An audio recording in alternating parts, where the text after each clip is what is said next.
Well, I think he's demonstrated that he's a dig it up, cut it down Prime Minister, and I think it's going to really upset a lot of Australians who love their national parks, who really enjoy visiting the national parks, who take comfort in the fact that we've got some protected areas for our critically endangered species, that we've got a Prime Minister who is going to give the nod to logging in national parks, mining in national parks, oppose, for example, a national park in Victoria, just out of Melbourne, the mountain ash forest, where people are campaigning to have the leadbeater possum habitat protected.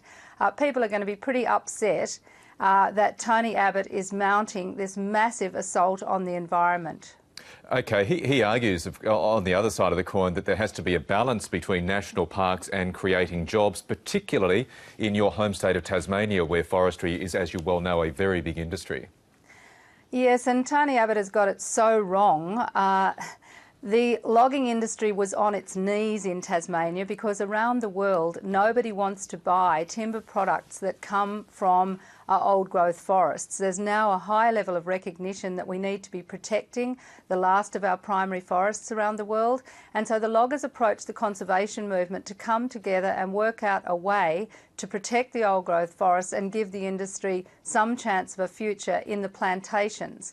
And now what Tony Abbott is going to do is try to tear down that forest peace agreement and send Tasmania back to decades of conflict. And what he'll actually do is destroy the forest industry, not to mention Tasmania's Clean, Green and Clever brand, which is our main asset, and that comes from our World Heritage Area. So his agenda is totally destructive. And what was interesting is the overwhelming majority of people in the audience he was speaking to last night would have been in the plantation sector, because native forest logging has no future.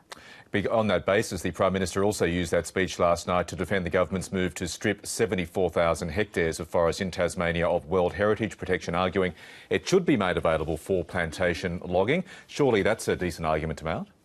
Oh, look, it's a terrible idea.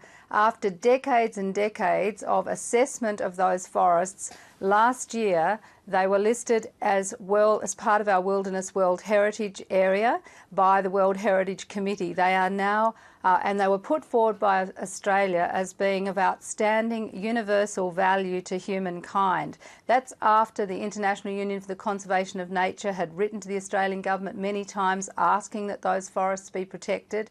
It was a universally acclaimed listing last year. For Tony Abbott to now go to the global community and say, last year we said those forests were of outstanding universal value, this year we're saying we should take them out and log them, on top of dumping into the Great Barrier Reef and risking an in danger listing for that World Heritage Area, I think what he's going to do is say to the rest of the world that Australia does not value its World Heritage Areas or national parks. And I think Australians will be really upset that we are being seen as vandals on the global stage. Well, Richard Colbeck, you might have heard, was on the show just moments ago, the Parliamentary Secretary and also a Tasmanian Senator. He told me he had flown over most of that 74,000 hectares, and from his plane he didn't see much in the way of genuine old-growth forests.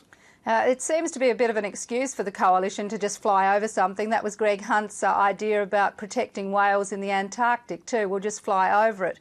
The fact is the maps are there, but the government won't release the maps, actually, of the areas that they want to take out, and that's something that I've been pursuing in the Senate. But the bigger picture here is that the boundaries that were put forward last year and the nomination that went in acknowledged that there were small areas of forest, of areas that had been degraded, because the forest industry pushed into the heart of some of the wilderness areas to log a coup to try to prevent it being listed as World Heritage. Instead of that, the World Heritage Committee said, OK, let's accept these areas, and the Australian government has an obligation to rehabilitate and restore them, to build resilience into the World Heritage Area, to protect the pristine areas. So there is a good ecological argument for the way the boundaries have been drawn, and there is nobody in the timber industry or in the conservation movement who is supporting taking out these 74,000 hectares. It is simply